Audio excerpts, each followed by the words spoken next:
Malam ini kita akan mendengarkan ulasan penjelasan dari Pak Andri Surya mengenai perikop Matius, mengenai perumpamaan lalang dan gandum. Nah, ini mengenai judulnya sedikit nyentrik nih, wait and see, ya.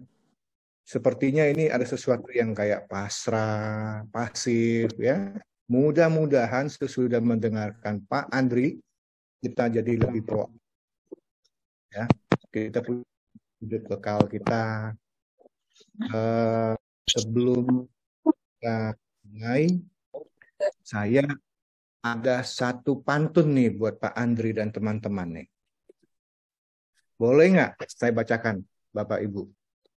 Boleh dong. Ya, untuk menyambut Pak Andri. Pantunnya seperti ini. Jangan lupa ya cakepnya ya. Sakit perut jangan ditahan. Cakep. Waduh, semangat saya, Bu. Karena banyak makan makaroni. Cakep. Cakep.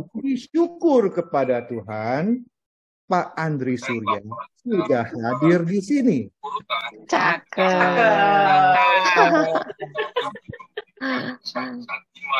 Biar kita lebih semangat lagi mendengarkan firman Tuhan dan penjelasan dari Pak Andri, saya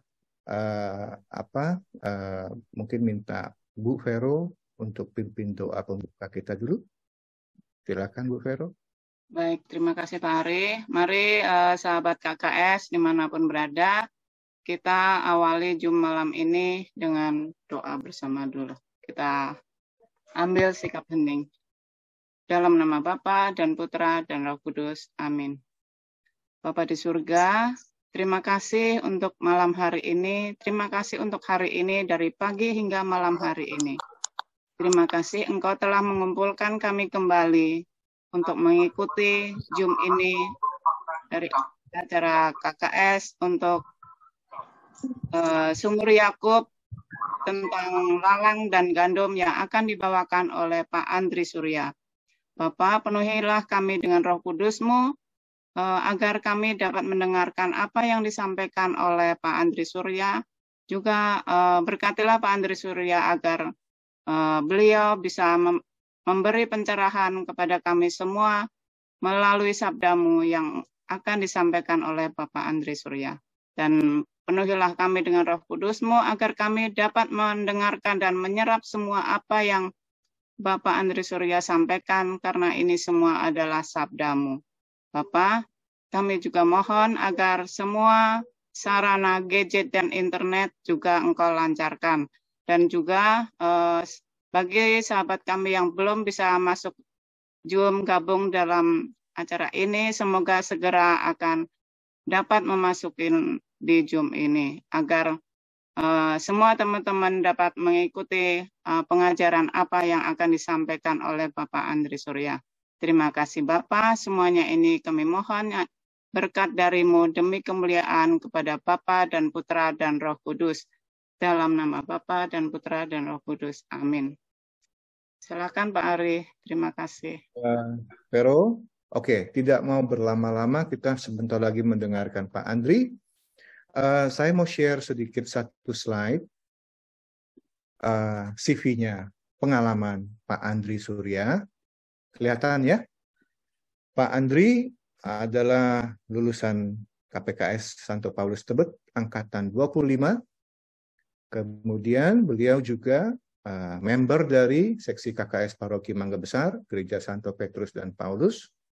Beliau aktif menjadi sekretaris Forum Komunikasi KKS Dekenat Barat 1. Juga menjadi moderator komunitas KDV. KVD, maaf salah ya. KVD Pak, ya.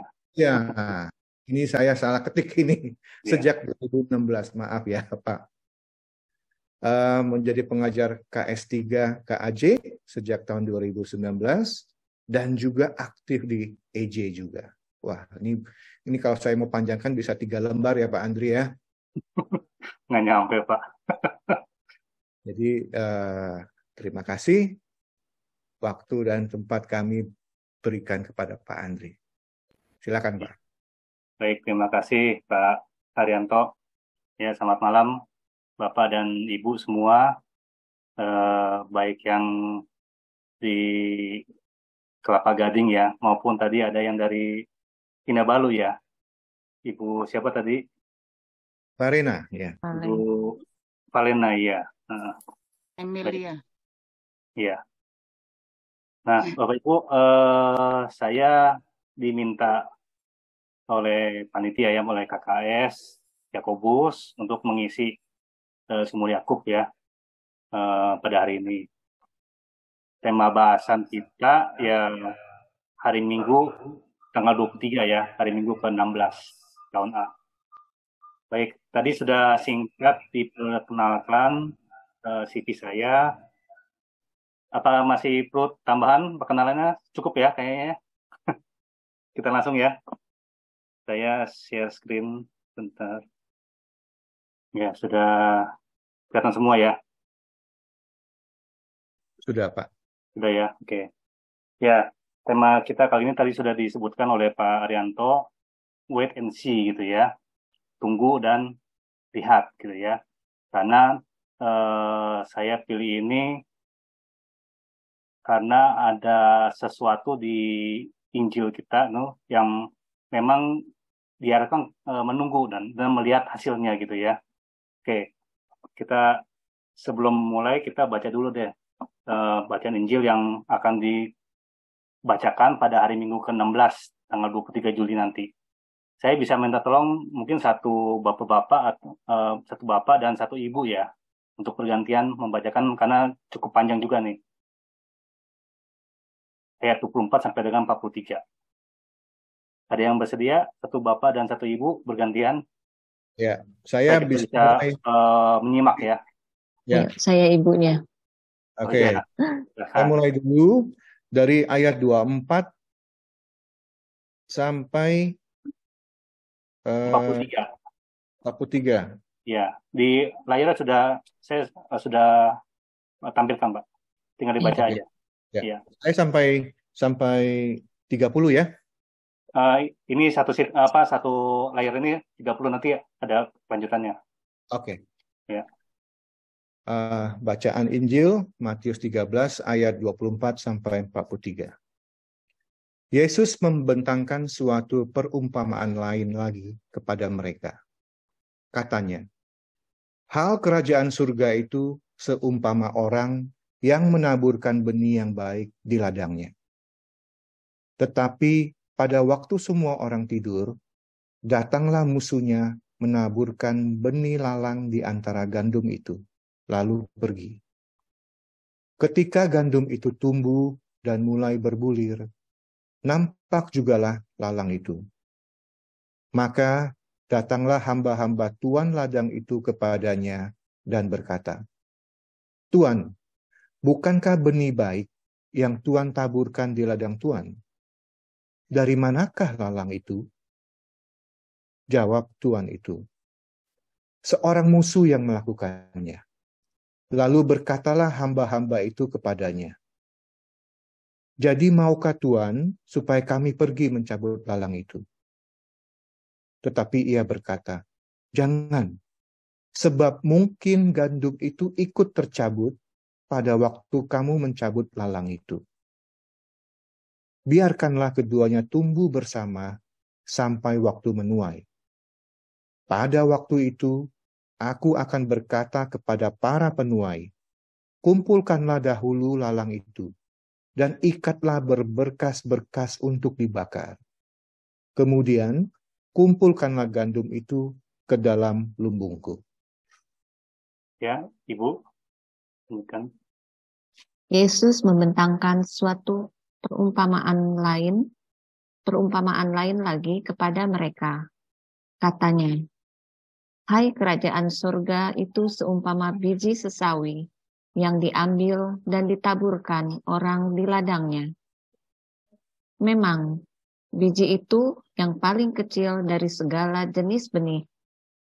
Tetapi apabila sudah tumbuh, sesawi itu lebih besar daripada sayuran yang lain, bahkan menjadi pohon, sehingga burung-burung di udara datang bersarang pada cabang-cabangnya.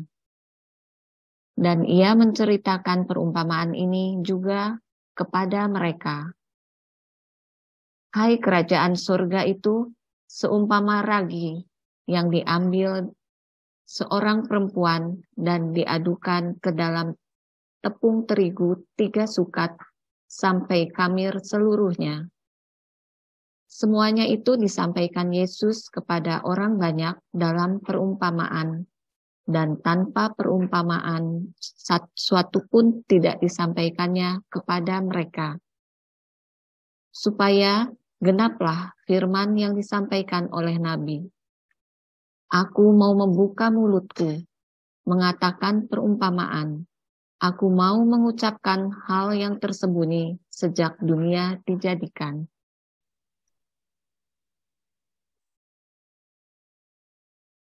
Ganti lagi, Bapak. Maka Yesus pun meninggalkan orang banyak itu lalu pulang. Murid-muridnya datang dan berkata kepadanya, "Jelaskanlah kepada kami perumpamaan tentang lalang di ladang itu." Ia menjawab, katanya, "Orang yang menaburkan benih baik ialah anak manusia. Ladang ialah dunia. Benih yang baik itu anak-anak kerajaan, dan lalang anak-anak si jahat. Musuh yang menaburkan benih lalang ialah iblis. Waktu menuai ialah akhir zaman, dan para penuai itu malaikat. Maka seperti lalang itu dikumpulkan dan dibakar dalam api, demikian juga pada akhir zaman. Anak manusia akan menyuruh malaikat-malaikatnya, dan mereka akan mengumpulkan segala sesuatu yang menyesatkan, dan semua orang yang melakukan kejahatan dari dalam kerajaannya. Semuanya akan dicampakkan ke dalam dapur api. Di sanalah akan terdapat ratapan dan kertakan gigi.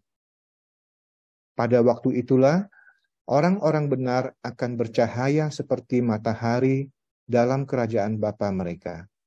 Siapa bertelinga, hendaklah ia mendengar. Demikianlah sabda Tuhan. Gila Kristus. Terima kasih. Ya, kita sudah menyimak tadi bacaan dari Matius 13, 24 sampai 43 ya. Versi yang panjang. Nah, versi yang panjang ini sudah memuat penjelasan ya. Penjelasan dari perumpamaan itu sendiri. Tadi disebutkan bahwa orang yang menabur itu adalah anak manusia. Ladangnya dunia. Benih yang baik anak-anak kerajaan. Lalu lalang itu anak-anak si jahat. Musuhnya yang menaburkan lalang adalah iblis. Waktu menuai adalah akhir zaman. Dan para penuai itu adalah malaikat. Gitu ya. Jadi sudah dijelaskan sendiri di dalam Injil itu.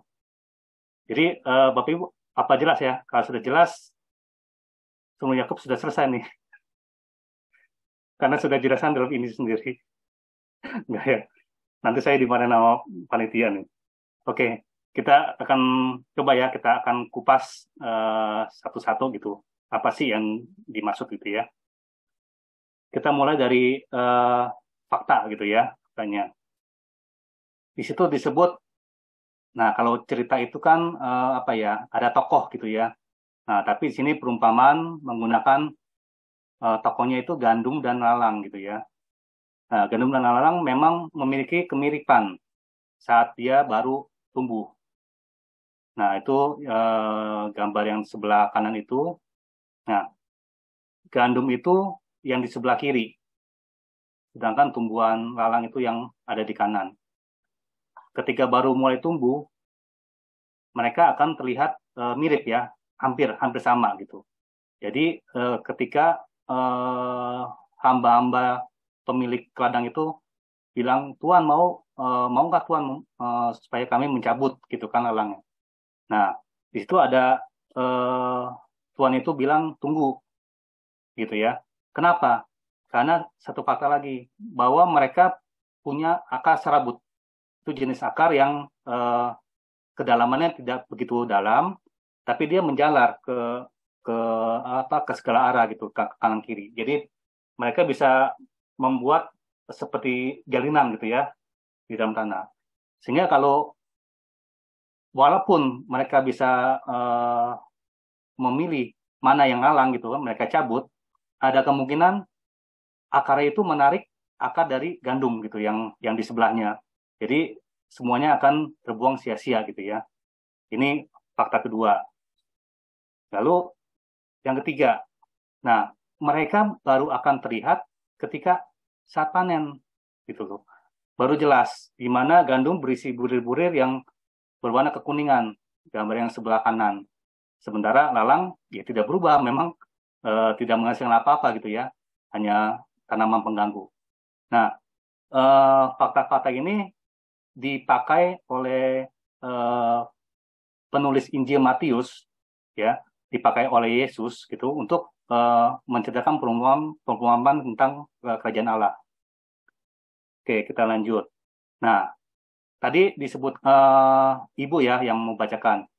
Setelah perumpamaan lalang dan gandum, lalu ada perumpamaan lagi tentang biji sesawi dan ragi ya. Nah, terakhir kan baru penjelasan. Jadi itu seperti diapit gitu ya, seperti diapit perumpamaan, lalu ada perumpamaan lain lagi, kemudian baru penjelasan, tapi penjelasan yang pertama gitu loh. Nah, biasanya struktur seperti ini memang khas dari penulis Injil Matius ya, yang disebut seperti roti lapis gitu ya, seperti hamburger gitu kan. Nah, sebenarnya yang paling enak itu kan yang tengah ya, isi tengahnya ya. Ya, kalau kita makan hamburger kan roti, lapisan tengah daging, kemudian roti lagi ya. Seperti itu. Jadi lapisan tengah itu memang intinya gitu ya. Sebenarnya perumpamaan tentang lalang gandum ini hanya pengantar ya, hanya pengantar. Nah, kita lihat fakta satu lagi tentang sesawi. Sesawi biji yang berukuran mungkin hanya sekitar 1 mm ya, kecil ya. Tapi setelah tumbuh dapat menjadi pohon yang besar gitu ya, lebih besar dari manusia gitu ya. Kemudian ada yang disebut ragi. Nah, ragi ini juga mikroorganisme ya, biasanya jamur gitu ya, dipakai manusia untuk dicampur dengan adonan ya roti ya, sehingga adonan itu dapat mengembang menjadi istilahnya khamir gitu ya, menjadi mengembang gitu ya. Jadi kan kalau roti tanpa ragi itu ya, roti tanpa ragi kan ya mungkin tidak terlalu enak gitu ya, seperti kosti gitu ya. Tapi kalau roti dengan ragi, ya Bapak Ibu bayangkan aja, misalnya bread talk gitu ya, wah itu kan enak gitu ya, karena dia pakai ragi, rotinya mengembang. Nah itu gambar sebelah kiri itu ya gambar ragi secara di bawah mikroskop gitu ya, karena dia sebenarnya jamur, mikroorganisme gitu. Nah ini fakta yang disajikan di kitab suci ya, di kitab bacaan kita pada kali ini. Kemudian kita coba kupas nih teksnya ini. Nah, menurut saya bacaan Matius 13:24-43 itu merupakan kelanjutan dari perikop yang sebelumnya. Matius 13 ayat 1 sampai 23 yang dibacakan pada hari Minggu yang lalu, tanggal 16 Juli, hari Minggu biasa ke-15. Sehingga kita semestinya dibaca menyeluruh gitu ya, karena ada kesamaan antara perikop minggu lalu dengan perikop yang kita bahas sekarang ini. Nah, dosen saya di KPKS itu yang sekarang itu Uskup Padang ya, Monsinyur Vitus pernah bilang, jika ada dua teks gitu ya, ini kelihatannya berbeda gitu. Coba cari kesamaannya. Ataupun kalau dua teks kelihatan sama, cari perbedaannya gitu kan. Nah, memang sepertinya nggak ada kerjaan ya, tapi memang bila kita ketemu di situ kita bisa bercerita banyak gitu loh, dari persamaan ataupun dari perbedaannya. Nah, sekarang kita masuk pertama kesejajaran nih, Matius 13 1-23 dengan yang Matius sekarang 13-24-43. Sama-sama bercerita tentang benih. Kalau Bapak Ibu masih ingat bacaan Injil yang hari Minggu lalu, itu kan di judul perikopnya kan perumpamaan tentang penabur ya, penabur. Ya itu kan penabur itu menaburkan benih ya. Ada yang jatuh di jalan, ada yang jatuh di tanah berbatu, di semak duri gitu kan. Ada yang terakhir jatuh di tanah yang baik gitu ya, yang terakhir. Nah, bacaan kali ini sebenarnya sama, bercerita tentang benih. Makanya tadi saya bilang sebenarnya ini kelanjutan dan kita semestinya bisa melihat yang minggu lalu itu seperti apa gitu, karena lanjutan gitu loh. Sama-sama bercerita tentang benih, tapi di sini adalah benih gandum dan benih lalang ya. Kemudian yang perikop yang di tengah-tengah itu yang bercerita tentang biji sesawi, itu sama juga benih. Sesuatu yang tadinya hanya kecil gitu kan, dan tumbuh gitu loh. Itu benih. Kemudian ragi juga bisa kita kita klasifikasikan, kita golongkan ya sebagai benih juga. Karena dia nantinya akan mengembangkan adonan gitu ya, mengembangkan roti gitu. Pada dasarnya itu semua sama gitu ya, tentang benih. Sesuatu yang kecil tapi nanti bisa bertumbuh gitu. Nah, di sini Yesus menggunakan hal-hal yang lazim ya, yang digunakan pada masyarakat agraris. Jadi pendengaran itu kita bisa bilang bahwa mereka merupakan masyarakat agraris yang dekat dengan pertanian gitu kan, dekat dengan benih, dengan lalang, dengan gandum dan sebagainya. Nah, lalu keduanya itu memiliki struktur yang hampir sama. Jadi pertama perumpamaan, kedua ada nubuatan tentang mengapa Yesus berkata dalam perumpamaan gitu loh. Kemudian perikop yang ketiga, bagian ketiga adalah penjelasan. Nah, Bapak Ibu ingat minggu lalu bacaan Injil itu setelah perumpamaan tentang penabur, ya, saya lihat sini. Kemudian di bagian tengah itu ada tentang nubuat Nabi Yesaya gitu loh, yang disebutkan oleh Yesus. Supaya genaplah nubuat Yesaya yang berbunyi, kamu akan mendengar dan namun tidak mengerti. Kamu akan melihat namun tidak menanggap. Ya, jadi seperti itu. Kemudian di bagian terakhir baru penjelasan tentang arti perumpamaan tentang penabur. Nah, sekarang ini sama pada bacaan Injil yang kita bahas sekarang. Pertama perumpamaan tentang lalang dan gandum. Kemudian ada bagian kedua ada nubuatan tentang ini. Nah, semuanya ayat 34, semuanya itu disampaikan Yesus kepada orang dalam banyak perumpamaan dan tanpa perumpamaan sesuatu pun tidak disampaikan kepadanya. Supaya genaplah firman yang disampaikan oleh Nabi. Nah, aku mau membuka mulutku, mengatakan perumpamaan. Aku mau mengucapkan hal yang tersembunyi sejak dunia dijadikan. Nah, baru bagian ketiga merupakan penjelasan tentang lalang dan gandum itu. Jadi strukturnya sama, makanya saya bilang ada kesejajaran, memang ada hubungan gitu, ada lanjutan. Nah, yang ketiga di dalam cerita itu, nah ini murid-murid Yesus nih yang minta penjelasan. Minggu kemarin waktu perumpamaan tentang penabur itu juga murid-murid Yesus yang minta penjelasan. Nah, bacaan Injil kali ini juga murid-murid Yesus yang minta penjelasan gitu. Jadi setelah diceritakan, lalu mereka minta penjelasan. Ya, mungkin kita bisa mengerti ya, karena murid-murid Yesus umumnya berlatar belakang sebagai nelayan. Sedangkan perumpamaan ini menggunakan hal-hal yang dekat dengan pertanian gitu ya, dengan masyarakat agraris. Tadi itu persamaannya. Nah, tadi kita coba sekarang cari perbedaannya. Ada persamaan, ada perbedaan. Nah, perikop Matius 13:24-43, walaupun punya struktur yang sama, perumpamaan, nubuat, kemudian penjelasan ya. Tapi di perikop kali ini disisipkan perumpamaan lain, yaitu tentang tadi biji sesawi dan ragi, yang bisa dikategorikan ya benih juga gitu sebenarnya. Lalu yang kedua, nah Bapak Ibu coba baca sekali lagi yang Injil minggu lalu. Di sini saya tulis Matius 13:1-23 menjelaskan faktor eksternal yang memiliki dampak kepada pertumbuhan benih. Yang jatuh di jalan, yang jatuh di tanah berbatu, yang jatuh di semak berduri, dan yang terakhir jatuh di tanah yang subur. Itu faktor eksternal. Semuanya memiliki dampak kepada pertumbuhan benih ya.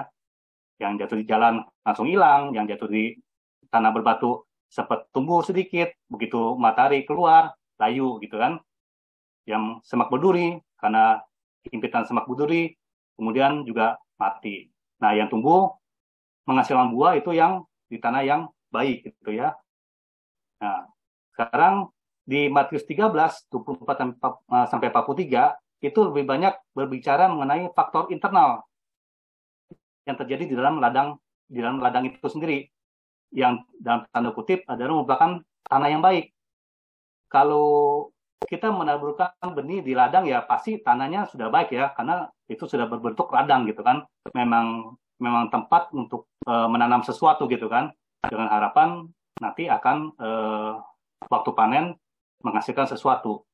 Nah, di sini bicara tentang tanah yang baik itu justru apa yang terjadi di dalam tanah yang baik, ya. Nah, nanti kita akan lihat hubungannya sama perikop yang minggu lalu. Kemudian Matius 13, 24 sampai 43 itu bernuansa eskatologis, artinya berbicara mengenai keadaan pada akhir zaman. Kita ingat ketika hamba-hamba Tuhan itu meminta untuk mencabut, si tuannya kan bilang tunggu gitu kan, biarkan mereka hidup bersama gitu. Nah, di bagian penjelasan dibilang waktu panen itu adalah akhir zaman gitu ya, di mana yang lalang dikumpulkan lalu dicampakkan ke dalam dapur api, kemudian yang gandum juga dikumpulkan dimasukkan ke dalam lumbung gitu ya. Jadi bernuansa eskatologis. Sementara yang minggu kemarin itu adalah keadaan saat ini. Jadi agak beda ya Bapak Ibu. Bacaan Injil minggu lalu itu, penabur itu berbicara tentang saat ini, keadaan saat ini. Tanah berbatu, di semak duri, di jalan, di tanah yang baik itu. Tapi yang sekarang itu bernuansa yang akan datang, eskatologis gitu ya. Nah, kita sudah lihat perbedaan dan persamaan. Nah, saya mau reminder Bapak Ibu. Bacaan Injil minggu lalu, terakhir itu adalah Matius 13 ayat 23. Di situ dijelaskan, yang ditaburin di tanah yang baik ialah orang yang mendengar firman itu, mengerti, dan karena itu ia berbuah. Ada yang 100 kali lipat, ada yang 60 kali lipat, ada yang 30 kali lipat. Nah, bagi saya, ayat ini ada sesuatu, gitu. Ada teka-tekinya. Mungkin orang pada umumnya, oh, jatuh di tanah yang baik, oh dia sudah tumbuh, lalu karena itu dia berbuah. Sudah selesai ceritanya. Ada yang 100, ada yang 60, ada yang 30, gitu ya. Tapi bagi saya pribadi, ayat ini menyimpan suatu teka-teki gitu loh. Ada sesuatu di situ. Bapak Ibu perhatikan, kenapa disebut ada 3 tuh? Ada 3 kategori. Ada 100, ada 60, ada 30. Nah, dari situ aja rasa-rasanya tuh ada sesuatu gitu ya. Kenapa ada 3 kondisi gitu? Kenapa nggak disebut berbuah berlimpah gitu, selesai? Kenapa harus ada 3 kategori? 100, 60, 30. Apa nih yang membedakan? Nah, kemudian kalau Bapak Ibu membaca Alkitab ya, terutama ketemu angka-angka, Bapak Ibu mesti waspada tanda kutip ya, dalam artian ini angka ini bisa menjelaskan sesuatu lagi gitu loh, bisa berarti sesuatu. 100 10 kali 10, ya kita anggap itu suatu kepenuhan gitu ya, genaplah 100 kali 100, oke.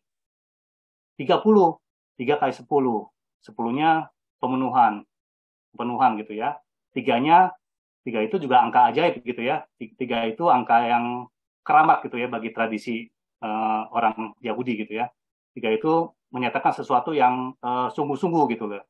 Sesuatu yang apa ya? Yang benar-benar. Jadi kalau berbuah 30 kali lipat ya benar-benar berbuah gitu loh. Walaupun kalau kenyataannya bahwa 30 itu lebih kecil dari 100 gitu ya. Tapi saya anggap itu sama. Intinya sama. Nah, yang di tengah-tengah ini agak aneh. 60. 60.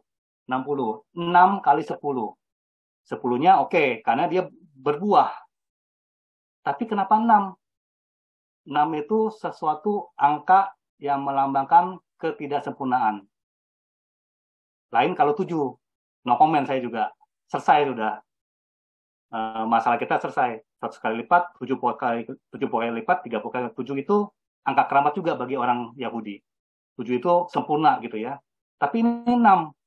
6 itu berarti ada sesuatu yang tidak membuat dia tidak sempurna.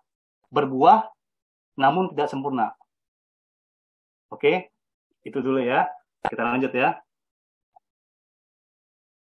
Nah, kita kembali ke teks kita kali ini. Benih yang jatuh di tanah yang baik pun ternyata tetap dapat diganggu oleh kekuatan jahat, ya. Yang juga menabur benihnya di tanah yang baik, di dalam ladang. Jadi kan tadi ceritanya kan di dalam ladang si pemilik menaburkan benih yang baik, tapi ketika tidur, ya musuh menaburkan juga benihnya yang jahat gitu kan, tapi di tanah yang baik. Benih jahat tapi di tanah yang baik. Yang tadi saya bilang itu internal ya, internal di dalam ladang, keadaan dari dalam ladang. Sehingga hasilnya tidak sempurna. Ya, itu yang tadi penjelasan dari angka 60 itu. Berbuah cuma tidak sempurna. 6 gitu loh. Kalau dia 7 berarti sempurna. Selesai. Kan waktu Petrus nanya kan berapa kali harus mengampuni? Yesus menjawab 70 kali, 7 kali. Nah, berarti kan sungguh-sungguh harus mengampuni. Benar-benar harus mengampuni. Tulus gitu, total gitu kan. Itu nggak ada pertanyaan, selesai gitu kan. Tapi ini 6. Angka 6 ini. Oke, kita lihat ya. Kita lanjut dulu. Ketika para pekerja ingin mencabut lalang, Tuan pemilik ladang memerintahkan agar mereka menunggu hingga saat panen. Karena pada saat itu mereka dapat melihat dengan baik mana yang harus benar-benar dimusnahkan. Tadi kita sudah lihat di fakta ya, bahwa pada waktu tumbuh, mereka itu terlihat mirip. Ya, terlihat mirip. Ya, mungkin petani yang benar-benar pengalaman, yang kawakan, yang bisa membedakannya. Tetapi walaupun begitu, ketika dicabut, ada kemungkinan akarnya itu juga menarik akar di sebelahnya, karena akarnya itu serabut gitu ya, saling menjalin di dalam tanah. Sehingga juga mengakibatkan kematian pada gandum. Kerugian akan lebih besar gitu ya, bagi si petani. Nah, tuannya memerintahkan tunggu hingga saat panen. Ketika panen kan memang harus dicabut semua kan, baik yang gandum maupun yang lalang. Jadi memang saat itu gitu kan dicabut semua, baru dipisahkan antara lalang dan gandum. Kita juga ingat Matius bab 25 ketika dipisahkan di akhir zaman ya, dipisahkan antara kambing di sebelah kiri dan domba di sebelah kanan gitu ya. Matius 25. Mirip-mirip gitu. Sebenarnya mirip-mirip. Akhir zaman akan dipisahkan antara gandum dan lalang. Nah, keputusan definitif itu di akhir. Ya.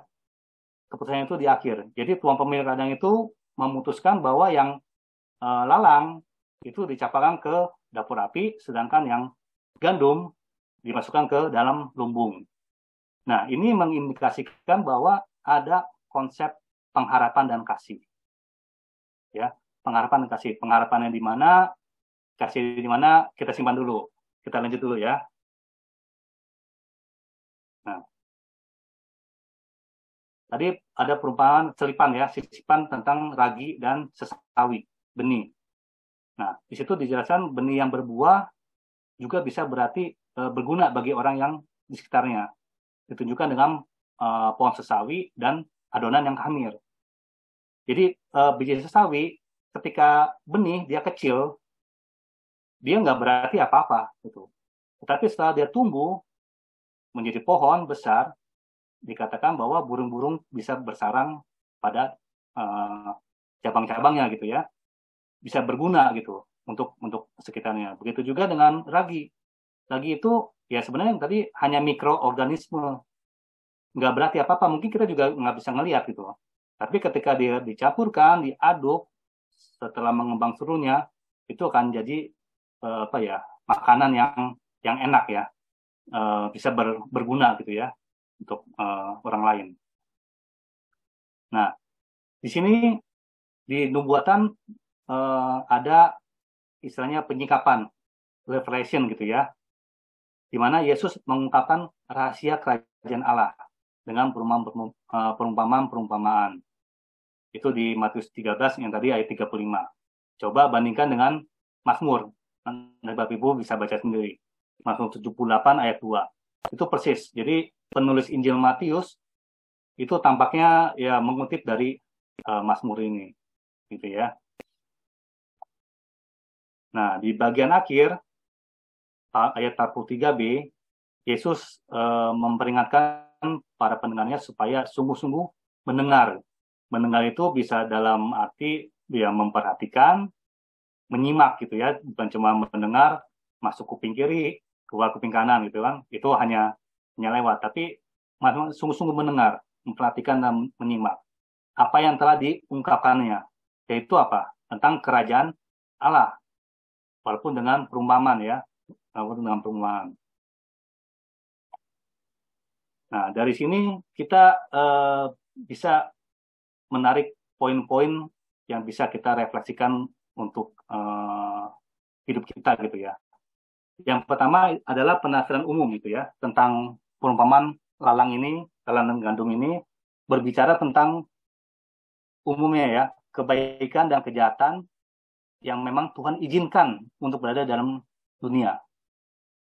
Tadi disebutkan di penjelasan bahwa ladang itu adalah dunia gitu ya, Matius 13 ayat 38. Nah, yang umum orang menafsirkan bahwa ya memang kejahatan dan kebaikan itu Tuhan izinkan untuk hidup bersama gitu ya, untuk hidup bersama.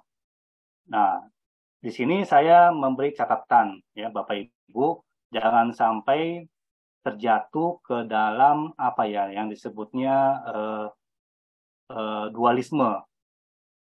Seperti ini Bapak Ibu, bahwa kejahatan dan kebaikan itu memang ada supaya saling melengkapi.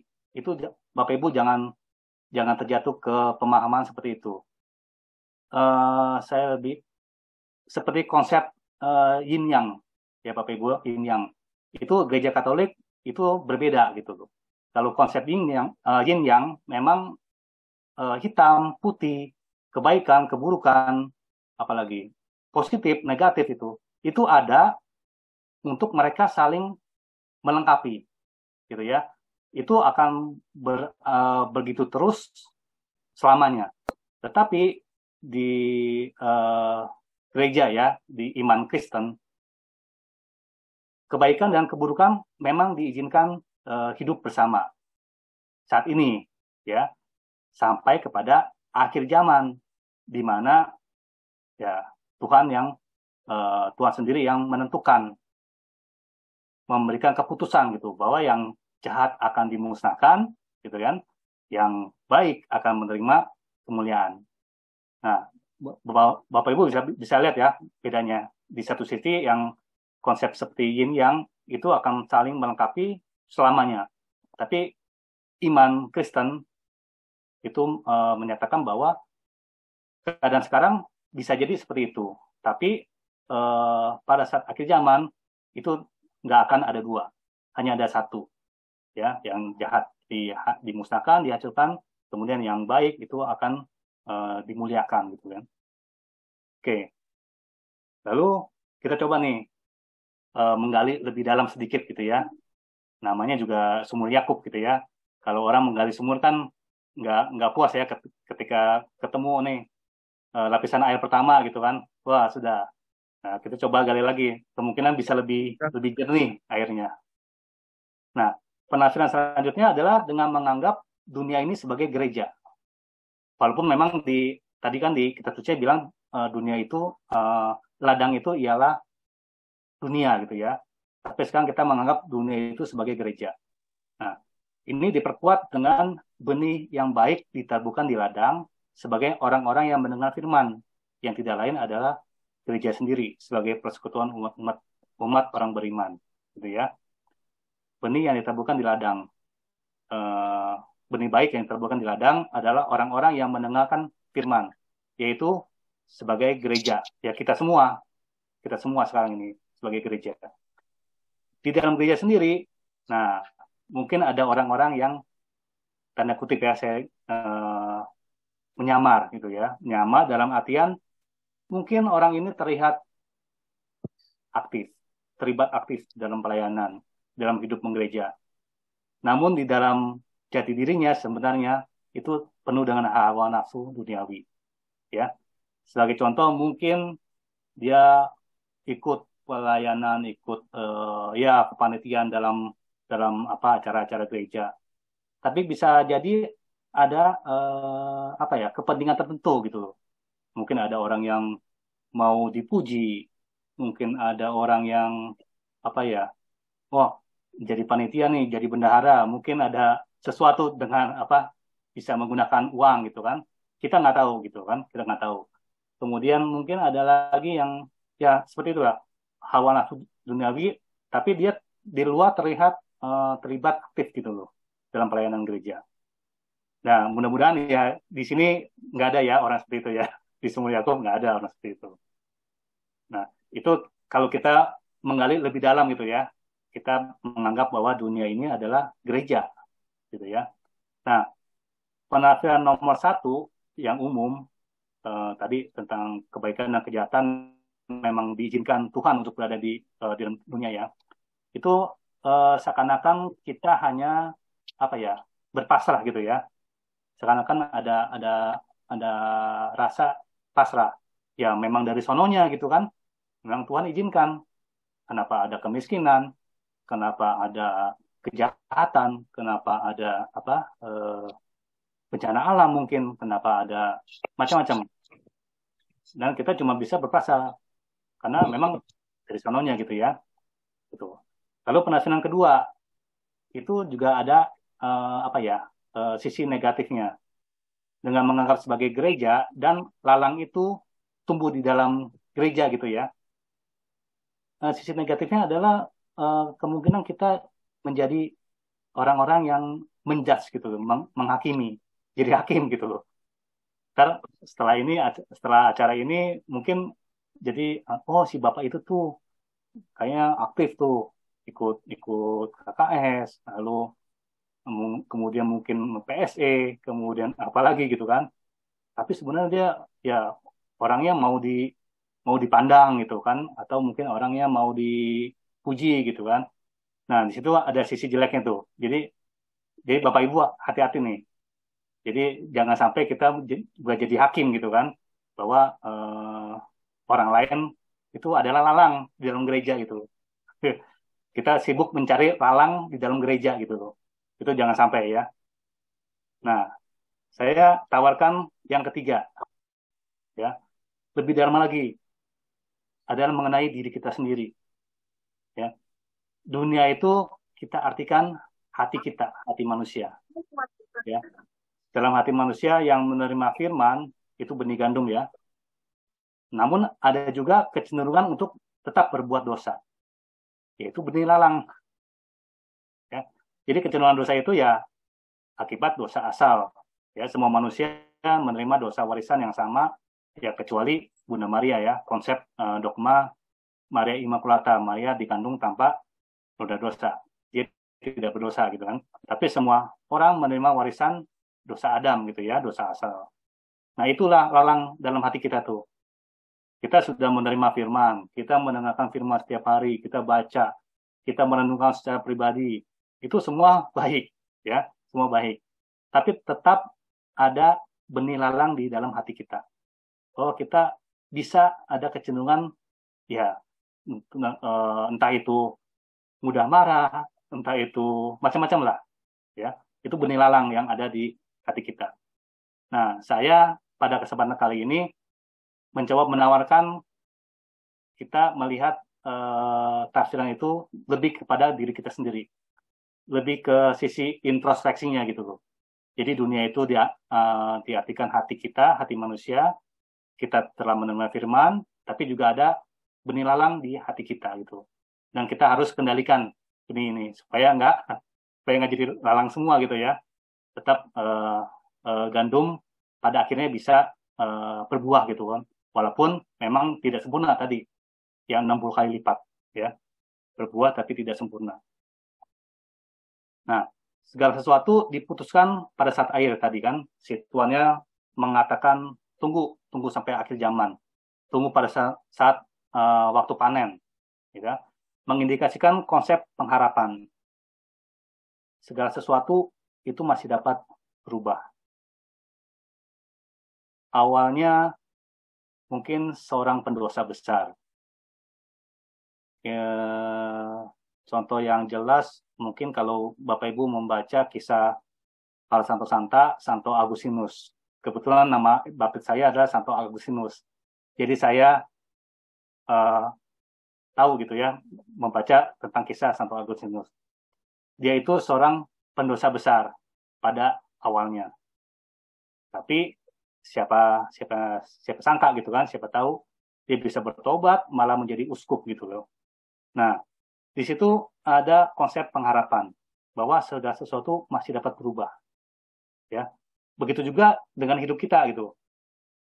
Apapun keadaan Bapak Ibu saat ini, seterpuruk apapun keadaan Bapak Ibu saat ini, masih ada harapan bisa berubah gitu loh. Dari buruk menjadi baik, dari yang sudah baik ya mungkin bisa lebih baik gitu kan, tetap ada perubahan. Yang dinilai adalah keadaan terakhir, kondisi terakhir. Ya. Jadi sebanyak apapun pergumulan hidup Bapak Ibu sekarang, di mana Bapak Ibu jatuh, tidak akan diperhitungkan. Yang terutama dan penting adalah kita dapat bangkit dan kembali. Bangkit dan kembali bisa diinterpretasikan macam-macam, bertobat ataupun semangat kembali, macam-macam. Saya yakin Bapak Ibu pasti mengerti gitu ya, maksudnya dapat bangkit dan kembali. Karena yang dinilai, yang dipandang adalah kondisi terakhir kita, ya. Apakah saat terakhir itu kita benih, gandum ataupun lalang gitu ya. Oke, selanjutnya Tuhan tetap memberikan kasih. Tadi saya bilang di awal ada indikasi pengharapan dan kasih. Ketika Tuhan pemilik ladang itu memutuskan terakhir gitu. Karena di situ ada pengharapan dan kasih. Tadi pengharapan, ini kasihnya. Tuhan tetap memberikan kasihnya kepada manusia. Nah, apakah itu adil? Ya. Tadi lalang dan gandum dibiarkan hidup bersama. Nah, konsep adilnya Tuhan itu tidak seperti manusia ya, sistem timbangan. Kalau memang sudah bersalah, harus ada konsekuensi, harus ada hukuman. Tetapi keadilan Allah itu diselimuti oleh kasih, sebab Allah sendiri adalah kasih.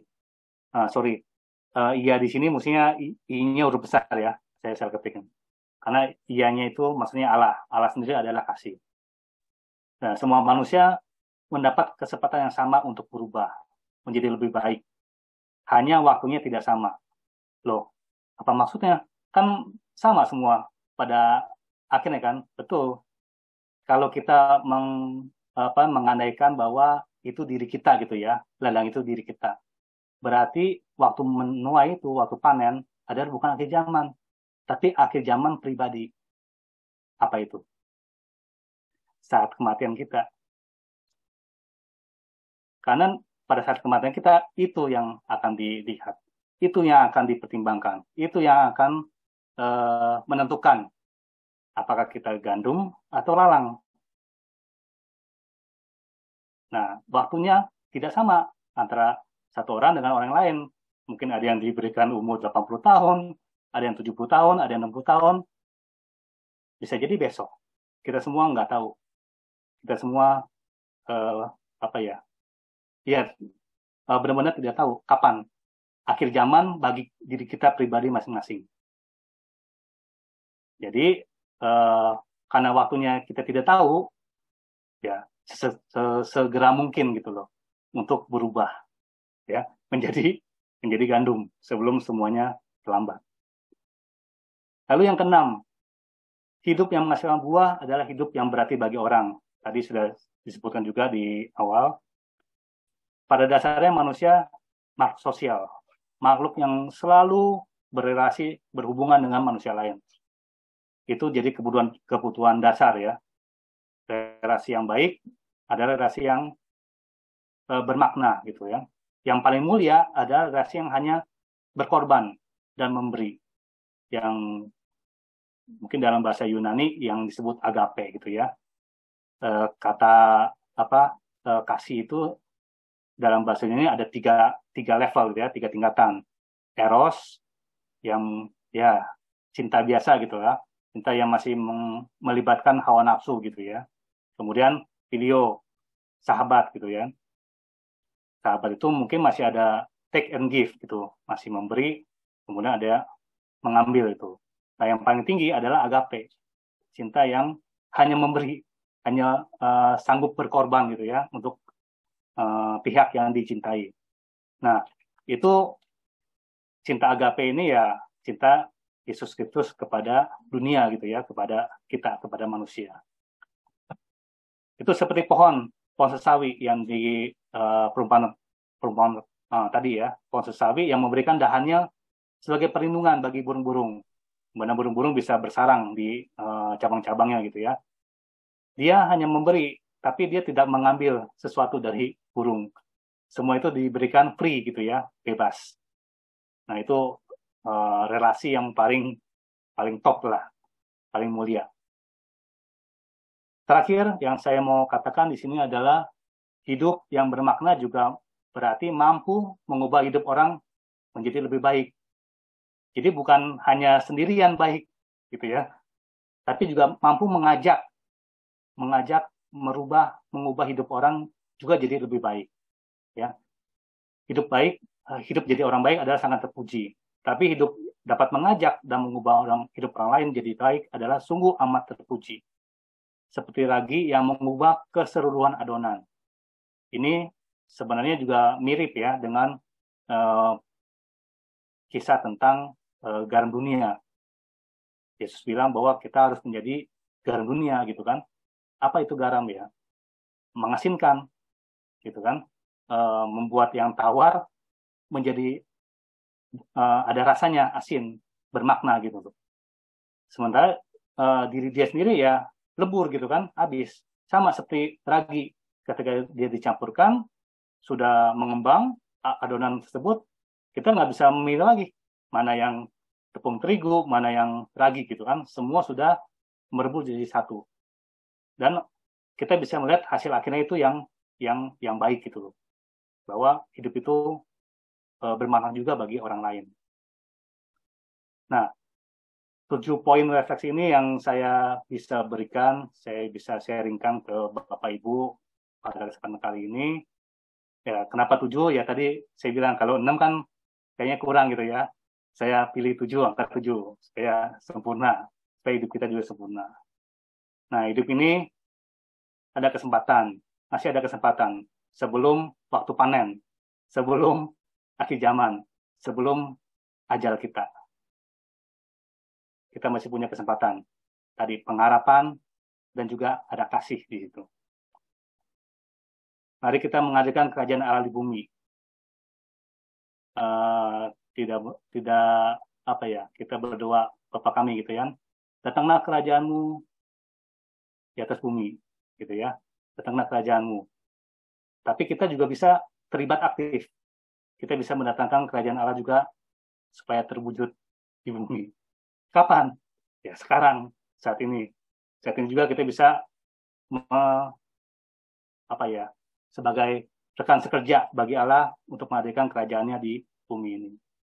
Karena itu ya inti dari perumpamaan ini. Hal kerajaan surga adalah Nah, seperti ini.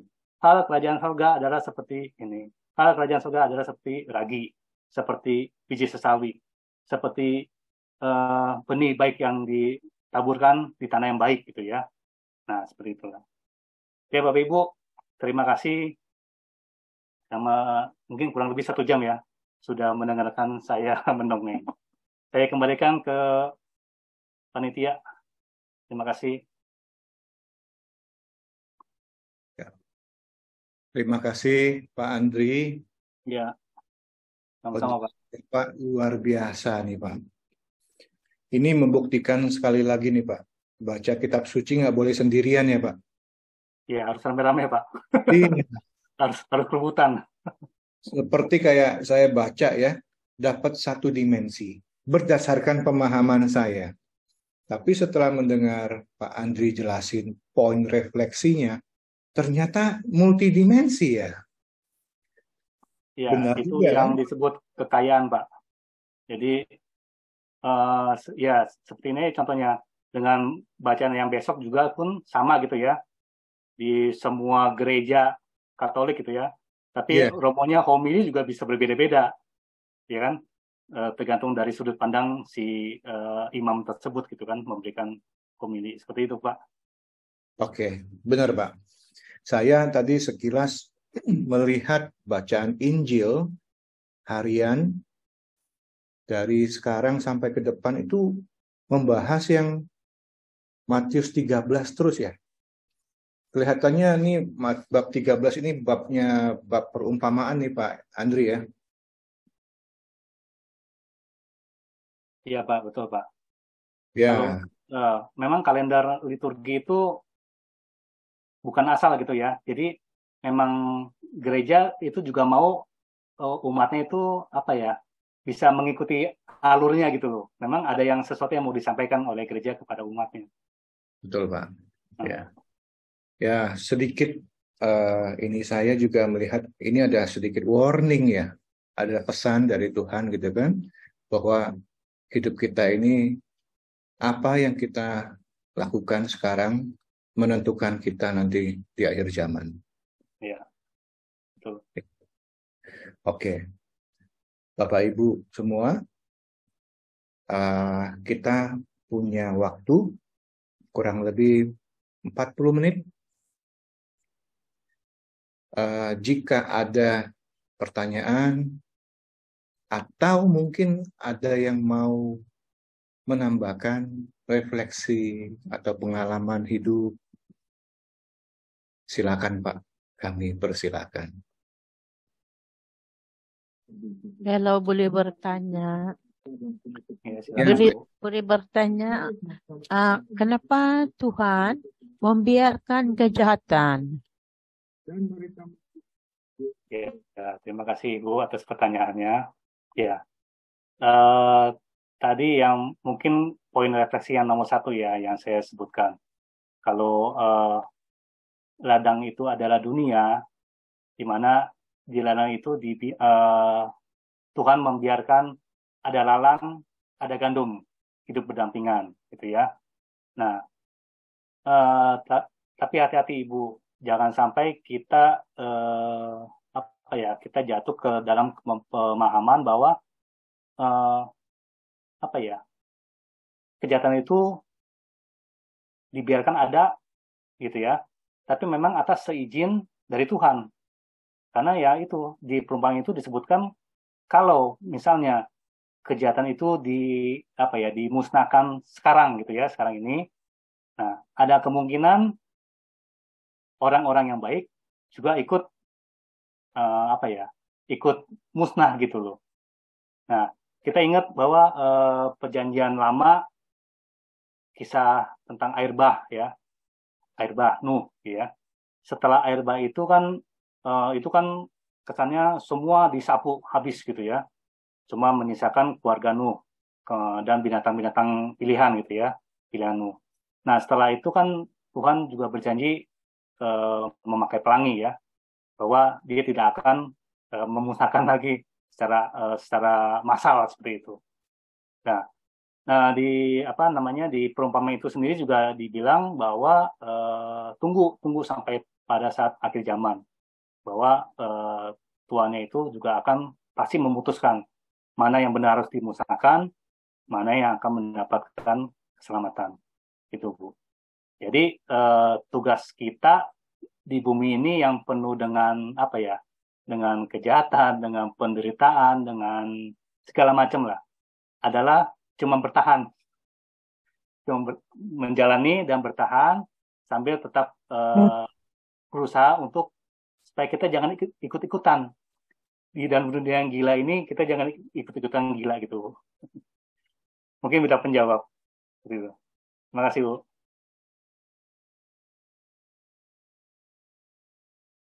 Oke, terima kasih Bu Emilia atas pertanyaannya. Bapak Ibu yang lain, silakan jika ada yang mau bertanya.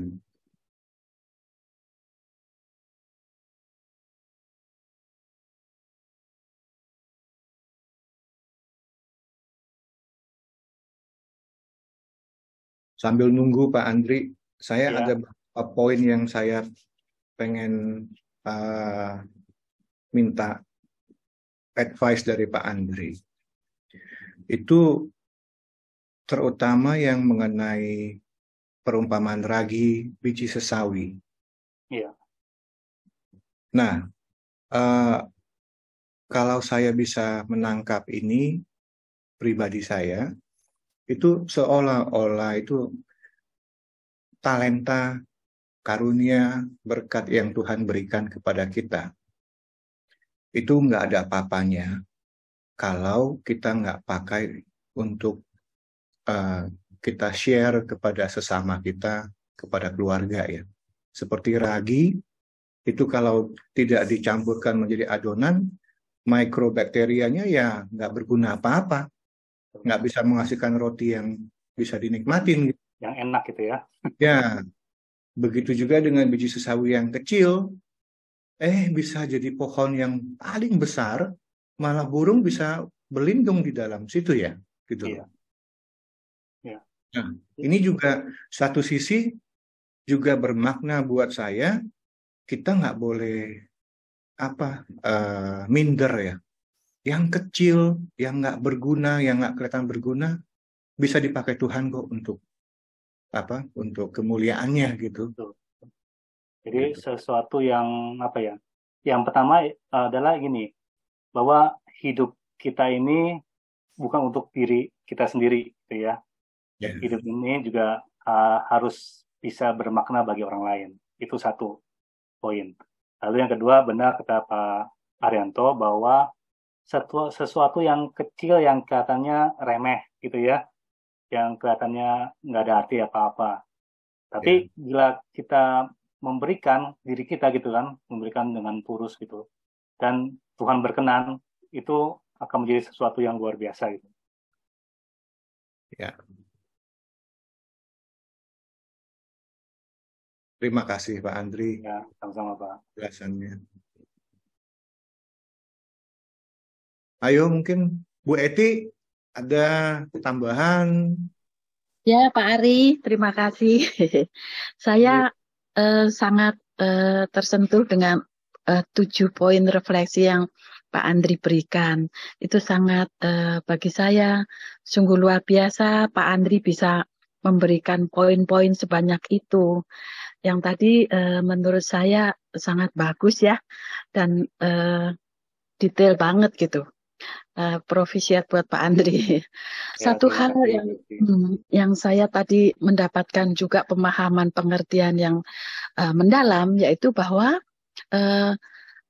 antara kebaikan dan kejahatan itu beda dibandingkan dengan teori tentang yin yang itu, bahwa yin yang itu memang saling melengkapi ya, tapi bagi kita iman Katolik, antara yang baik dan yang buruk, yang jahat dengan yang baik itu bukan saling melengkapi, tetapi justru bagi saya di dalam diri saya pun itu sebetulnya ada ilalang-ilalang, dan jadi ada hal yang baik dan ada hal yang buruk di dalam diri saya, tetapi justru merupakan suatu tantangan bahwa saya harus bisa mengalahkan, membuang, menyingkirkan ilalang yang ada di dalam diri saya supaya saya lebih bisa disempurnakan untuk nantinya tentu saja di akhir zaman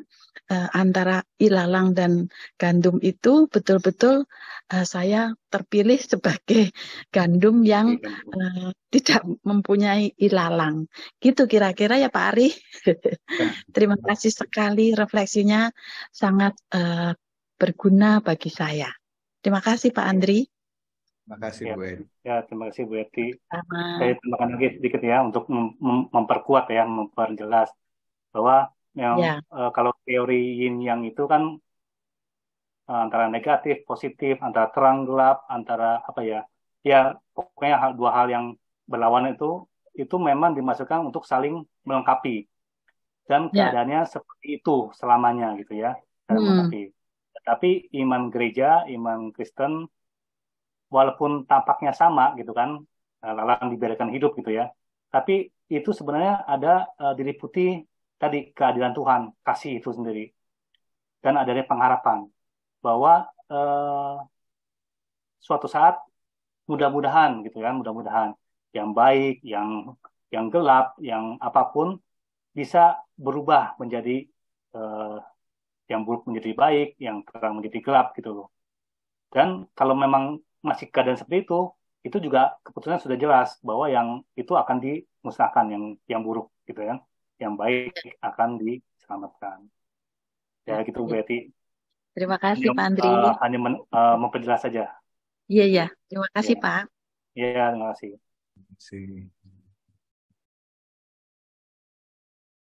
Teman-teman yang lain?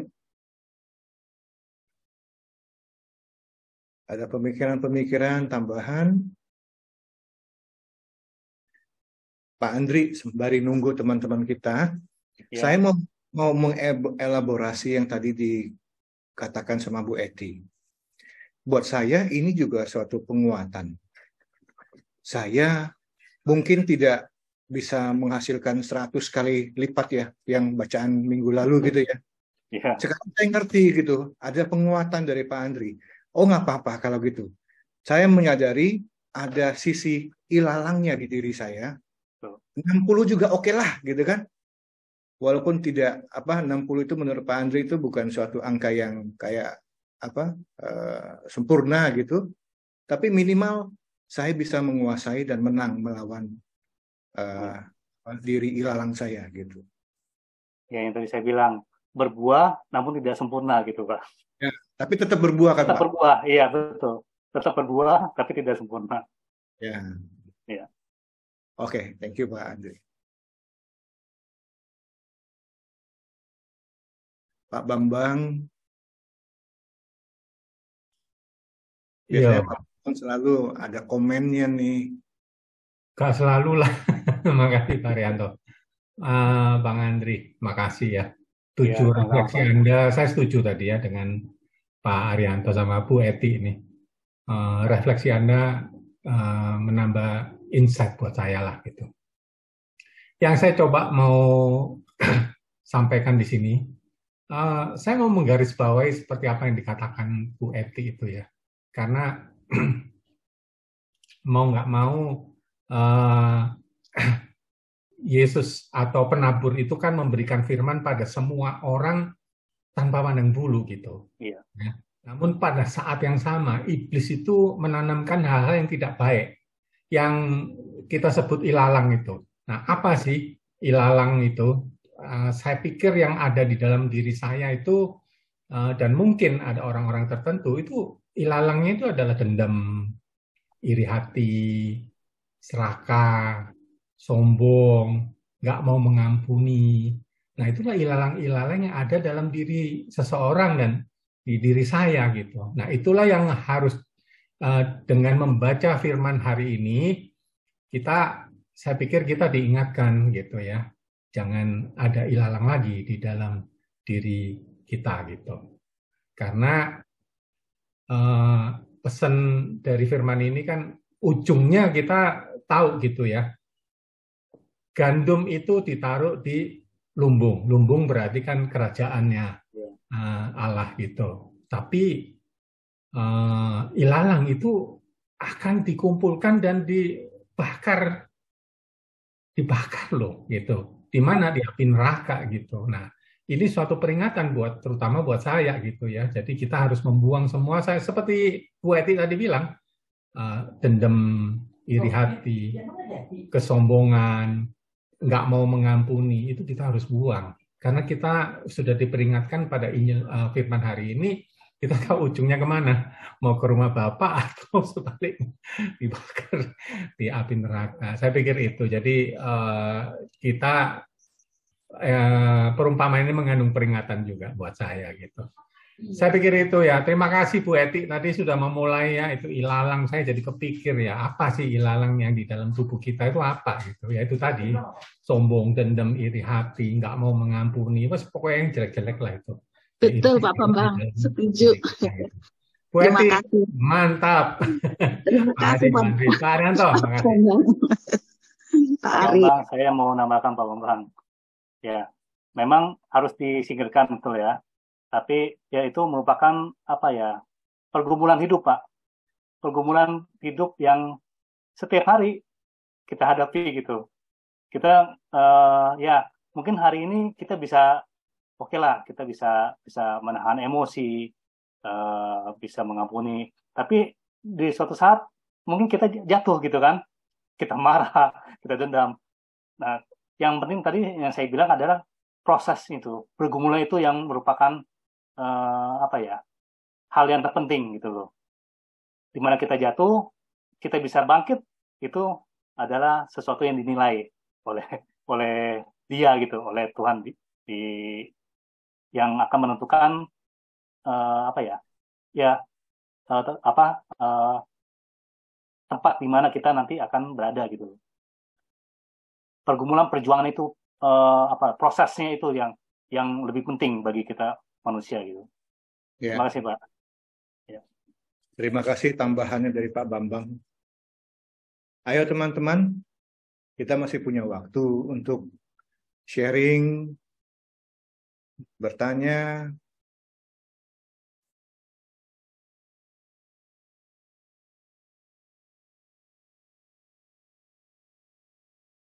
Oke, Pak Andri, saya tertarik dengan poin refleksi Bapak yang tadi nomor 4. Iya, Pak. Segala sesuatu itu diputuskan pada akhir zaman. Iya. Jadi ini konsep pengharapan yang tadi Pak Andri bicarakan ya. Iya. Buat saya Tuhan itu sangat baik.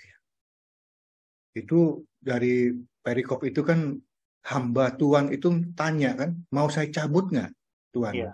Sekarang gitu kan, sekarang saya cabut. Tuhan bilang nggak usah. Nanti pada saatnya dituai, itu baru dipisahkan. Berarti buat saya, kalau saya masih punya ilalang-ilalang di hati saya, di pikiran saya, ini masih ada waktu loh untuk perbaiki. Iya.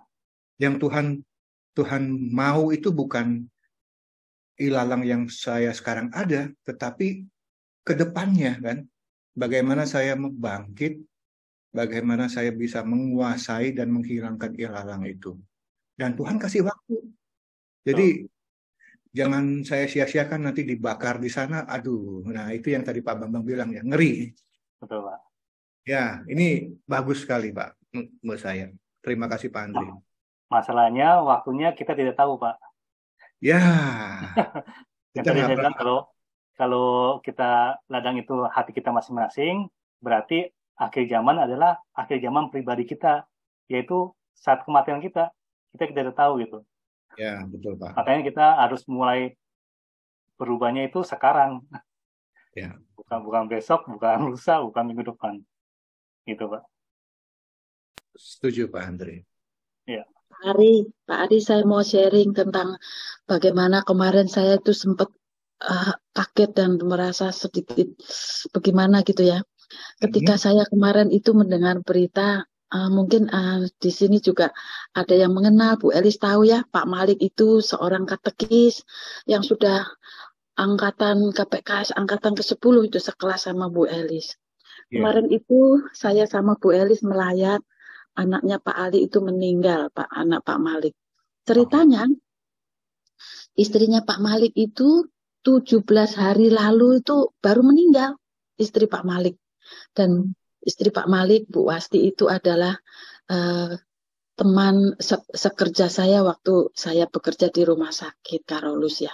Jadi waktu kemarin itu mendadak ada berita bahwa anak Pak Malik itu meninggal ketika ibunya belum 40 hari loh. Aduh, saya sampai juga shock sekali. Itu yang tadi Pak Andri bilang ya, kita tuh nggak tahu waktunya Tuhan. Jadi jangan sampai ketika kita itu dipanggil, aduh masih banyak ilalang, ngeri sekali seperti Pak Bambang bilang, nanti kita dibakar di mana nggak tahu ya. Jadi kematian itu tidak membutuhkan, harus sakit dahulu, lama-lama koma gitu, enggak. Bisa mendadak dipanggil kena serangan jantung. Dan yang saya sangat sedih itu, lah wong mamanya belum 40 hari kok anaknya nyusul itu. Padahal anaknya baru umur 40 tahun. Wanita cantik sekali. Itu saya shock sekali kemarin ketika ikut melayat dengan Bu Elis. Dan beberapa teman katekis juga sampai kaget sekali.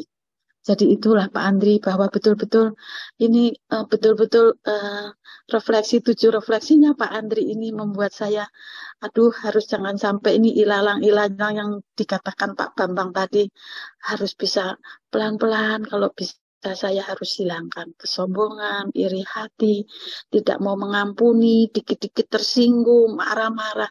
Aduh kalau bisa jangan sampai itu ini. Tapi kan sebagai manusia, saya itu jatuh bangun, jatuh lagi.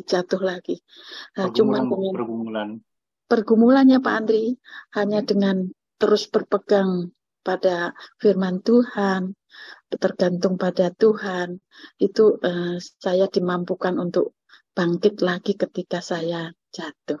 Itu aja sedikit sharing saya, Pak Ari, Pak Andri. Ya, makasih Bu Edi. Ya. Ini sharingnya bagus-bagus sekali ini. Mana teman-teman yang lain? Bu Yunita, ada tambahan Bu? Belum. Saya lagi asik dengerin. Ini mendingan Pak Joli ini, Pak Joli yang mengundang Pak Andri. Jadi kita minta Pak Joli aja. Nah, mana Pak Jolinya nih? Pak Joli itu satu angkatan sama saya, Bu. Mbak Ari. Oh, oke. Angkatan 25 juga. Oke, Pak Joli. Malam Pak Ari. Malam Bro Andri. Ya, malam. Ya, jadi kalau kita ini langsung ke ini ya, bacaan kita ya. Memang satu hal yang senantiasa kita renungkan dan nggak ada habis-habisnya dari tahun ke tahun kalau berbicara Matius 13. Walaupun sebenarnya latarnya itu kan ada di bab 12 ya. Tentang Yesus menyembuhkan orang di hari Sabat. Yesus juga menyembuhkan orang kerasukan setan sampai pada ibu atau saudara-saudaranya itu mengunjungi Yesus saat dia sedang berada di dalam rumah. Kemudian Yesus mengatakan bahwa siapa yang melakukan kehendak Bapa di surga, dialah saudaraku laki-laki, saudaraku perempuan, dan dialah ibuku. Ya. Jadi itu yang merupakan latar daripada perumpamaan. Mungkin ada 8 ya, isinya ada 8 perumpamaan mungkin ya, sampai dengan minggu depan dan 2 minggu kemudian. Ini baru kita berbicara sampai yang perumpamaan 3 dan 4, seperti itu. Tapi sebenarnya banyak di benak saya itu pertanyaan, dari yang minggu lalu pun ada pertanyaan sebenarnya. Kalau kita berbicara tentang Matius 13 yang 1 sampai 23 itu kan, nanti tolong diluruskan ya kalau saya salah ya. Nampaknya kan berbicara tentang medianya, tanahnya itu. Jadi ada tanah yang baik dan tanah yang mandul, seperti itu. Nah, di bacaan minggu ini kita berbicara tentang benihnya, seperti itu. Saya mencermati bacaan dari minggu ini, nampaknya juga bahwa Allah itu nampaknya tidak meminta kita juga untuk apa? Meniadakan si jahat itu. Gitu, meniadakan si lalang itu. Karena apa? Sudah dikatakan di dalam Injil bahwa itu akan terus tumbuh bersama. Jadi kita kalau meniadakan itu satu hal yang sia-sia, dan itu juga bukan tugas kita. Karena di dalam Injil itu jelas-jelas dikatakan para penuai nanti yang ditugaskan untuk memisahkan itu, untuk membakarnya dan nanti gandum dimasukkan ke dalam lumbung. Itu jelas-jelas dikatakan. Jadi saya kalau membaca teks ini berdasarkan teks aja ya.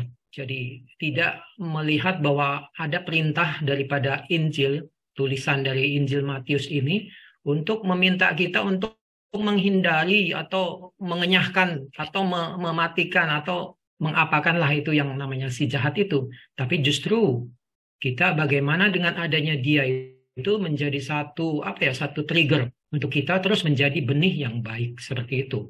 Menjadi gandum benih yang baik itu bagaimana? Itu yang nampaknya merupakan tugas kita. Kalau saya menangkap pesannya justru di situ gitu. Jadi lalang itu senantiasa ada. Tidak pernah bisa kita musnahkan, tidak pernah bisa kita hindari seperti itu. Apakah itu dalam pemikiran kita itu satu kesombongan, satu kejahatan, apapunlah itu yang kita anggap itu lalang, itu tidak akan pernah ini gitu. Kita diam pun, kita sudah ke gereja dan lain sebagainya, kita hening, meditasi, distraksi itu, gangguan itu selalu muncul gitu. Gangguan-gangguan itu yang kita sebut juga, boleh kita sebut dengan lalang itu ya. Jadi saya rasa di dalam teks ini tidak berbicara tentang mengenyahkan itu yang namanya si lalang itu. Tetapi bagaimana dengan lalang itu, kita hidup bersama itu, kita bisa bertumbuh di dalam iman. Seperti itu. Jadi itu yang saya tangkap di dalam poin pembacaan dari ayat 24 sampai dengan 30 tadi gitu. Nah, kalau kita bisa melakukan itu, artinya apa? Kita itu kan mirip dengan ragi gitu. Benih yang baik bisa tumbuh. Kita seperti ragi. Ragi aja dengan sedikit itu dia bisa di dalam tepung terigu 3 sukat sampai kamir seluruhnya seperti itu. Apalagi kalau kita bersentuhan benih ini, kita tumbuh, kita bersentuhan dengan kerajaan surga. Itu kan luar biasa. Kita bisa menjadi tadi di dalam konsep Pak Andri itu, konsep yang untuk apa? Kita hidup bukan untuk sendiri ya, juga untuk orang lain. Itu kan kita bisa itu menyebarkan hal-hal baik itu kepada banyak orang. Itu konsep ragi kalau menurut saya. Apalagi yang biji sesawi ya, itu berbicara juga dengan benih yang kecil. Makanya benih ini saya lihat memang jadi poin utama dari bacaan minggu besok ini. Tetapi minggu yang lalu itu berbicara tentang apa? Tentang tanah. Bagaimana kita menjadi tanah yang baik dan bagaimana kita seandainya melihat tanah yang mandul. 3 poin pertama itu tanah yang jatuh, benih yang jatuh di tanah yang berbatu, yang semak duri, dan yang di pinggir jalan seperti itu. Itu kan tanah yang kurang baik seperti itu. Itu gambaran sebenarnya dari latih orang-orang Farisi. Kalau tanah yang baik itu kan gambaran dari orang-orang yang mau mendengarkan mendengarkan dari kerajaan Allah sendiri seperti itu, seperti yang dikatakan Yesus seperti itu. Jadi saya sepakat dengan Bro Andri tadi, memang satu kelanjutan gitu loh. Minggu lalu berbicara tentang medianya, minggu ini berbicara tentang benihnya. Saya nggak tahu minggu depan berbicara tentang apa, harta terpendam itu, pukat dan lain sebagainya. Mungkin itu juga patut kita terus untuk kita renungkan dan dalami kembali. Jadi itu Pak, ini cuman ada 1-2 hal yang saya mau tanya sebenarnya. Dari minggu lalu, kalau boleh ya, ini Bro Andri, saya melihat ada hal teks yang penting di dalam ayat 11. Kepadamu diberi karunia untuk mengetahui rahasia kerajaan surga, tetapi kepada mereka tidak, karena siapa yang mempunyai, kepadanya akan diberi, sehingga ia berkelimpahan. Tetapi siapa yang tidak mempunyai, apapun juga yang ada padanya akan diambil daripadanya. ini pertanyaan saya nih. Saya soalnya nggak bisa menjelaskan secara ini, walaupun sama-sama saya tahu itu sebenarnya sih yang tidak mempunyai dan yang dipunyai dan yang tidak mempunyai. Mungkin Bro Andri bisa jelasin ini nanti. Jadi, tetapi siapa yang tidak mempunyai, apapun juga yang ada padanya akan diambil padanya, seperti itu. Maksudnya mempunyai dan tidak mempunyai itu apa sih? Seperti itu. Jadi, itu aja dulu, Bro Andri. Saya belum kepikir yang lain. Terima kasih, Pak Ari. Ya, terima kasih Bro Jody atas pertanyaannya. Tentang mempunyai dan tidak mempunyai, kemungkinan perumpamaan tentang talenta itu, Bro Jody, yang diceritakan ada yang tuannya pergi ke luar negeri, hambanya ada yang dititipin 5 talenta, 2 talenta, dan 1 talenta, gitu ya.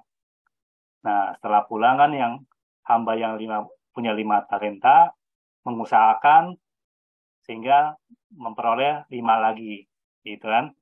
Yang 2 pun mengusahakan sehingga dia bisa memperoleh 2 lagi. Nah, tapi yang dikasih 1 talenta dia mengubur, gitu kan. Kemudian ketika tuannya balik, ya dia kasih aja nih talenta tuan, gitu kan.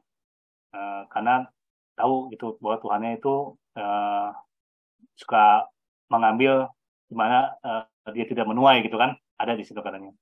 Nah, maksud saya seperti ini, kita diberikan semua manusia sadar atau tidak, kita diberikan sesuatu talenta dari Tuhan, gitu ya.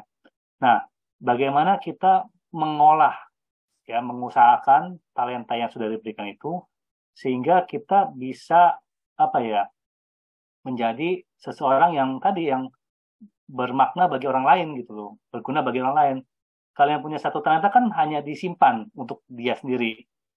Dia punya tetapi menganggap dia tidak punya apa-apa, gitu loh. Karena hanya disimpan buat dirinya sendiri.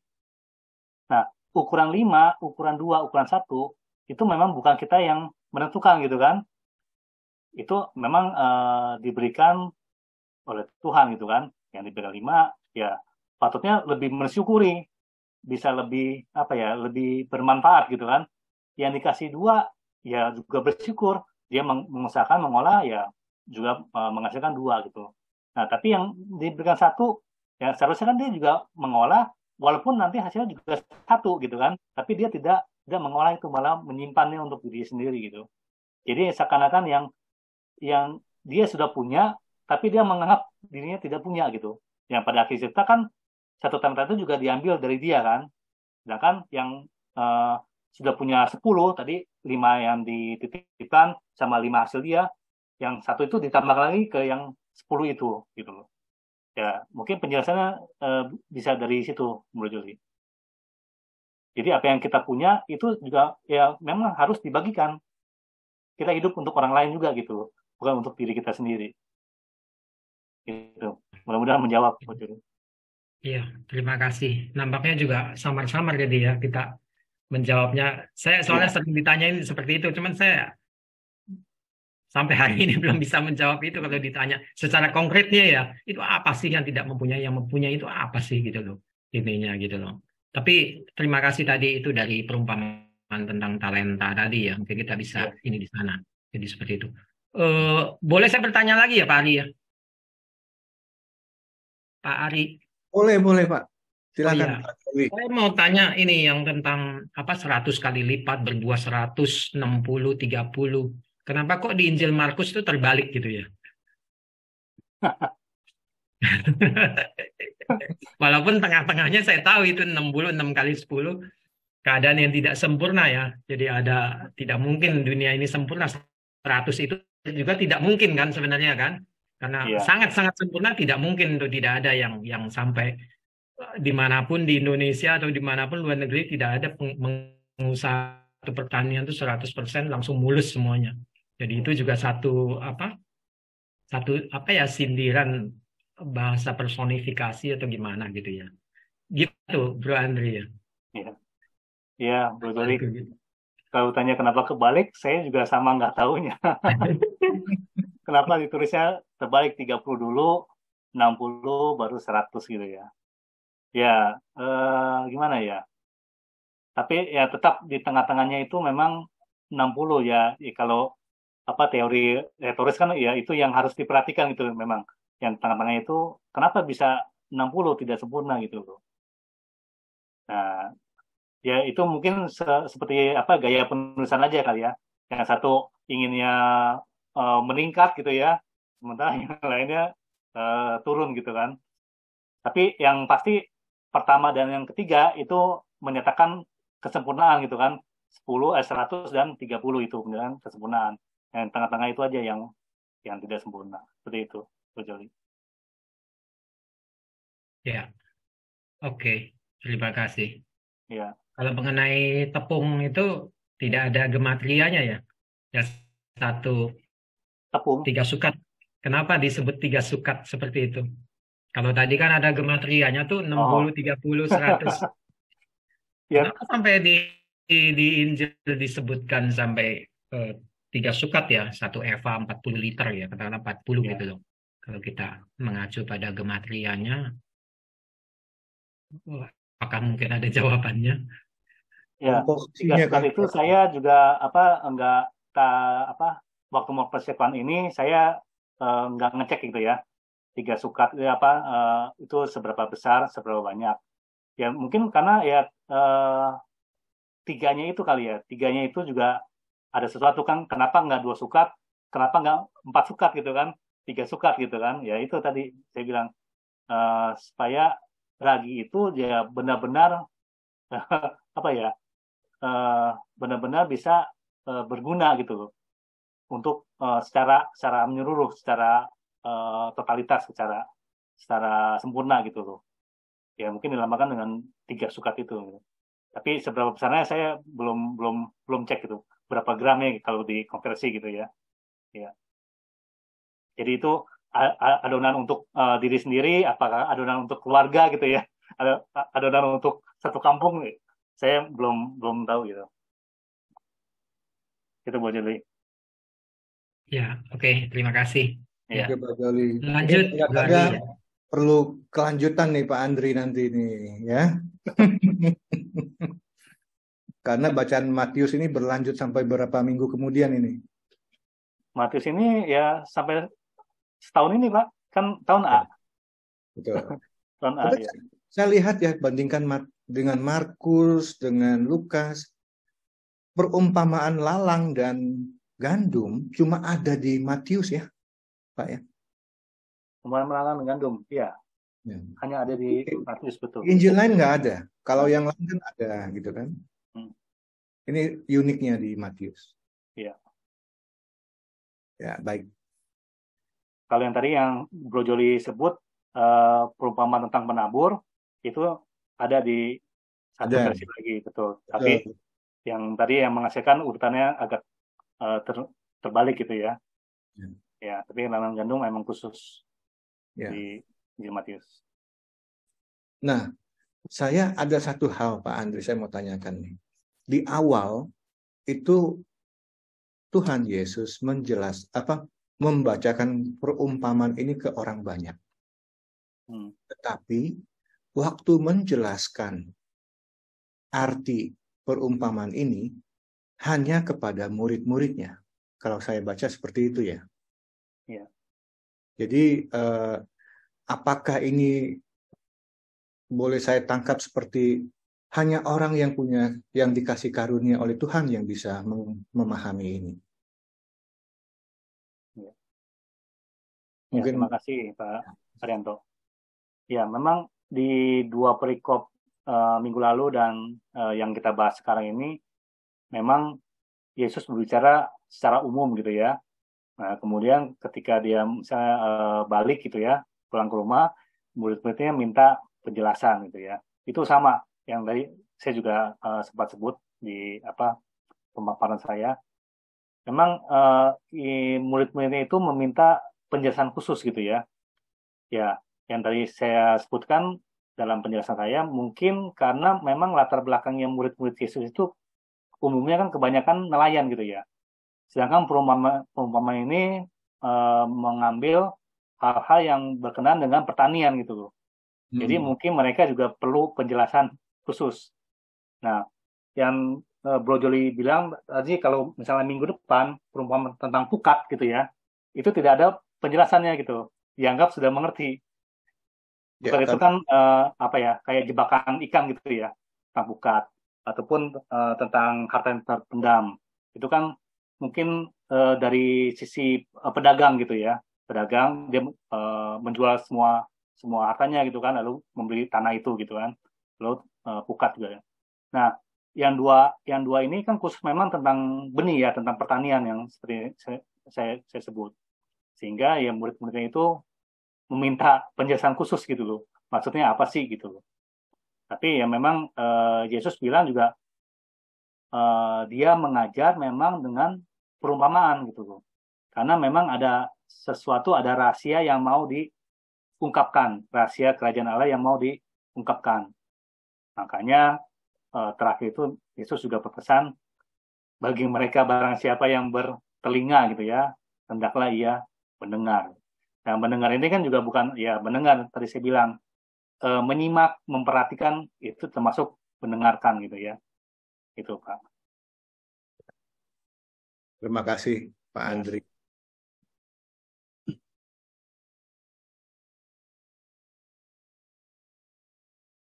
Teman-teman yang lain? Bu Vero, Pak Ruby, ini calon teman-teman di KPKS nih. Ada yang mau ditanyakan?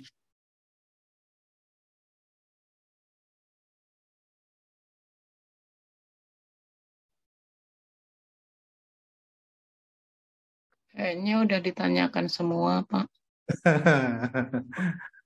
Ini ibaratnya kita, Vero, kita ilalang dikelilingin sama gandum-gandum yang Iya. subur nih. Jadi kita bentar lagi berubah jadi gandum ini. Semoga. Nah, Dan harusnya memang seperti itu Pak. Dipengaruhi orang yang baik Pak. Jangan betul, kita ikutan jadi lalang gitu. jadi nggak wait and see lagi Pak Andri ya. Let's go gitu ya. Let's go. Ya. Oke. Oke, ada pertanyaan lagi? Kalau nggak kita nanti sudahi, teman-teman. Pertanyaannya kapan Pak Andri memandu lagi di Kelapa Gading? Ya, kan tadi bilang ada kelanjutannya Bu. Matius kan berlanjut. Iya, kapan Pak? Ini harus dibook lagi 7 Kalau poin. kapannya sesuai ini Pak, sesuai panggilan gitu. Oh, Pak Joli masih sering undang nih Pak Joli. Karena coba panggilan nih. Siap. Panggilannya. Next time 14 poin ya Pak. 7 kurang nih Pak. Wah, gitu. 7 ya. Kan berlipat ganda, berlipat kali lipat ya. Oke, teman-teman, terima kasih partisipasi Bapak Ibu setia mengikuti Sumur Yakob edisi Rabu malam ini tanggal 19 Juli. Kita sudahi pertemuan kita. Sebelum kita akhiri, mungkin aku minta bantuan Bu Luciana untuk mimpin doa penutup. Oke, Bapak Ibu, kita satukan hati kita. Kita ucapkan syukur atas pertemuan kita malam ini. Dalam nama Bapa dan Putra dan Roh Kudus, amin. Allah Bapa, Putra dan Roh Kudus, Tuhan yang Maha Baik, terima kasih karena Engkau telah memperkenankan kami berkumpul secara virtual untuk membahas sabda-Mu melalui pemaparan yang disampaikan oleh Bapak Andri Surya. Tuhan, terima kasih untuk hal-hal baru yang kami peroleh, dan semoga apa yang kami peroleh tidak hanya terhenti sampai hanya pemahaman kami saja, tetapi bisa kami laksanakan dalam hidup kami. Jadikan kami seperti gandum, sehingga kami memiliki hidup yang bermakna, mampu mengubah hidup orang lain menjadi lebih baik. Tuhan, kami berdoa khusus untuk Pak Andri Surya. Semoga Kau berkati hidupnya dan keluarganya, Semoga pewartaan Pak Andi Surya bisa membawa berkat bagi sesama demi kemuliaan nama-Mu. Tuhan, sebentar lagi kami akan undur diri dari Zoom ini. Kau sertai kami dalam istirahat kami, dan kumpulkan Rabu depan untuk kami bersama-sama membahas kembali sabda-Mu. Terima kasih Tuhan. Amin. Amin. Dalam nama Bapa dan Putra dan Roh Kudus. Amin. Amin. Terima kasih. Terima kasih semuanya. Semua Terima kasih Bapak Ibu semuanya. Terima kasih Pak Andre. Terima kasih Pak Ari. Sampai ketemu lagi Pak Andre. Ya, sampai ketemu Terima lagi. kasih.